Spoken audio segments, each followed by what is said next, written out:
Good morning. All India radio और आज सुबह के एनालिसिस में आप सबों का स्वागत। अगर ऑल इंडिया रेडियो के अंदर न्यूज़ की बात करें तो एक न्यूज़ है हमारे पास, इम्पोर्टेंट है, डिस्कस करेंगे। नेक्स्ट जो बात की गई है देश देशांतर के अंदर, आखिर में करंट अकाउंट कहाँ किस तरह खुलवाना चाहिए, आरबीआई ने इस तरह की बात कही है, कुछ रेगुलेशंस निकाले हैं, डिस्कस करेंगे। द बिग पिक्चर के अंदर जो बैरूत में ब्लास्ट हुआ था उसके बारे में हम डिस्कस करेंगे। तो चलिए डिस्कशन स्टार्ट करते हैं। पहली न्यूज़ जो है हमारे पास, देखो यहाँ पर सिर्फ एक शब्द लिखा मिलेगा, डॉल्फिन। 15 दिन के समग्र डॉल्फिन परियोजना की शुरुआत करेगा मिनिस्ट्री ऑफ एनवायरनमेंट। असल में यहाँ पे ये टर्म ज़्यादा इंपॉर्टेंट नहीं है, इंपॉर्टेंट ये है, मैं आपको सिर्फ बैकग्राउंड में ले जाऊँगा क्योंकि अभी जो है सो रिविज़न का टाइम आ चुका है।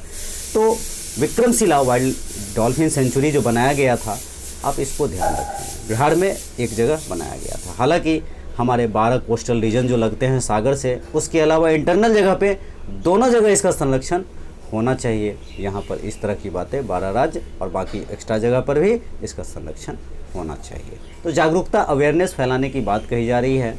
चलते हैं नेक्स्ट आर्टिकल पर। नेक्स्ट आर्टिकल की बात करें तो असल में आरबीआई में जो कंपनी के करंट अकाउंट है, आरबीआई नहीं, बैंक में जो कोई कंपनी अकाउंट खुलवाता है तो असल में एसबीआई एक बैंक है, एक सेंट्रल बैंक है।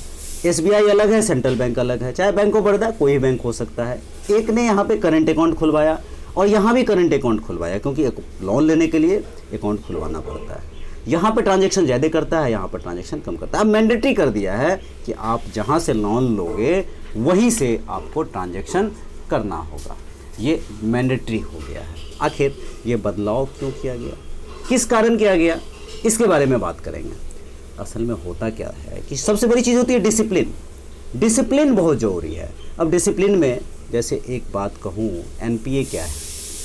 एनपीए का मतलब अक्सर हम बातें करते हैं, ऐसे लोग जो समय से पैसे नहीं देते हैं, लौटाते हैं और समय पर इंटरेस्ट भी नहीं देते हैं, तो 90 डेज़ के बाद क्या हो जाता है, ये एनपीए हो जाता है। दूसरा, कुछ लोगों की मंशा ऐसी होती है कि फ्रॉड करना ही है।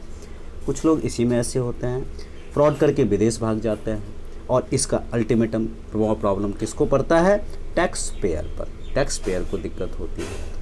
अभी देखो आरबीआई ने जो स्टेप लिया है उसके अंदर दो बातें।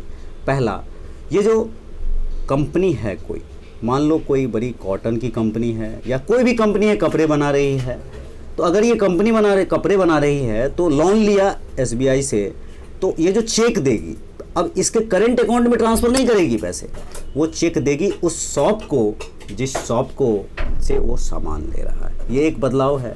दूसरा, लोन देने के बाद मॉनिटर नहीं हो पाता था, तो अब मॉनिटर हो सकता है। अब देखो एनपीए की थोड़ी सी और बात करूँ तो किसी बिज़नेस के लिए कोई लेता है लोन तो बिज़नेस सही चले ऐसा तो ज़रूरी नहीं है, गड़बड़ भी हो सकता है। दूसरा, अगर बिज़नेस के लिए लोन लिया और डिमांड ही नहीं आ रही है, जैसे डिमांड की बात करें तो अभी हमारा क्या चल रहा है, पैंडमिक चल रहा है, और इस पैंडमिक में क्या है कि अच्छे बड़े बड़े उद्योगपति, इंडस्ट्रियलिस्ट, रेहड़ी पटरी वाले, सबका हाल बुरा है, तो ऑटोमेटिकली ख़राब हो रहा है। तीसरा, इन्वेस्ट ज़रूरत से ज़्यादा हो गया तो क्या होगा, दिक्कतें आएंगी। मतलब कहने का मतलब यह है, कहीं मिसयूज़ भी होता है और कहीं रियल भी होता है। हालांकि आजकल नेफ्ट के थ्रू, आरटीजीएस के थ्रू, कोड बैंकिंग के थ्रू बैंकों को पता चल जाता है। बहुत सारे सॉफ्टवेयर भी आ गए हैं, लोगों का डाटा चेक कर लिया जाता है। तो यहाँ पर क्या है, एक ऐसा समय भी आया था जब बैंकों को यह बताने का अधिकार नहीं था कि हम एनपीए इतना जा रहे हैं। ऐसा समय था। क्यों? क्योंकि लोगों का ट्रस्ट न टूटे और लोगों का बैंक से भरोसा न उठे। इस तरह की चीज़ों को आप यूज़ कर सकते हो। हालांकि एनपीए को सॉल्व करने के दो तरीके, नॉर्मल बातें बता रहा हूँ। एक तो संस्कार, मतलब डिसिप्लिन, सिटीजन, उद्योगपति को बताया जाए कि ये गलत है। हालांकि आजकल हम लोग गुड गवर्नेंस की बात करते हैं अपने सिलेबस के अंदर, अपनी यूपीएससी में, आपकी यूपीएससी में एथिक्स है, क्यों है?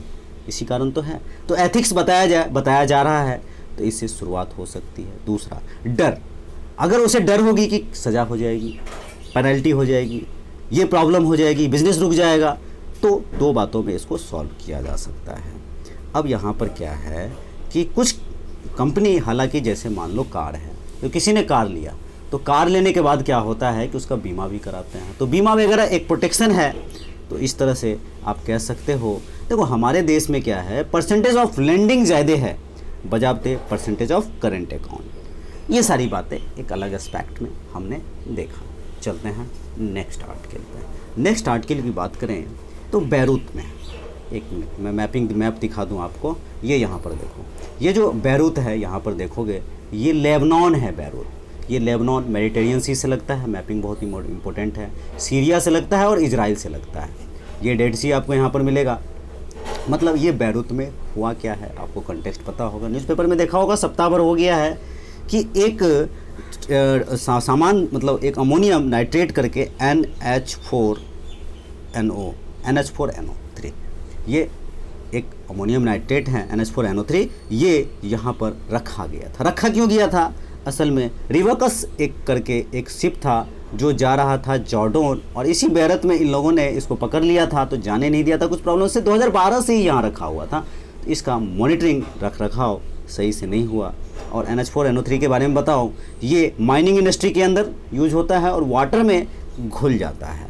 असल में जॉर्जिया, यहाँ जॉर्डन नहीं मोजाम्बिक तक जा रही थी, तो यहाँ पर रखा हुआ था। अब कुछ लोग अलग अलग परसेप्शन दे रहे हैं कि यहाँ पर जो है सो अपने ऑटोमेटिक ब्लास्ट हुआ, ऑटोमेटिक के ब्लास्ट के बाद धीरे धीरे आगे बढ़ा और बहुत बड़ा, मतलब इस पर रिसर्च ही चल रहा है। अब यहाँ पर क्या है कि एक मिनट, यहाँ पर जो एक सेकंड में कहाँ गया स्लाइड, हाँ यहाँ पर क्या है कि इजराइल में नहीं, ये जो लेबनान है, लेबनान में 3 तरह की बातें होती है। एक तो क्रिश्चियन, एक शिया, एक सुन्नी, तीनों में 3 तरह के अलग अलग, और ये अनस्टेबल जगह तो वैसे ही है। और यहाँ पर एक हिजबुल्लाह संगठन है, ये हिजबुल्लाह संगठन का यहाँ के राजतंत्र में कुछ योगदान है, तो इससे भी यूनाइटेड नेशन की फंडिंग वगैरह इसको लेबनान को नहीं मिलती है। तो ये सारे यहाँ पर रीजन्स है, प्रॉब्लम्स है यहाँ पर, और जो पैलेस्टाइन इशू है वो भी एक दिक्कत है।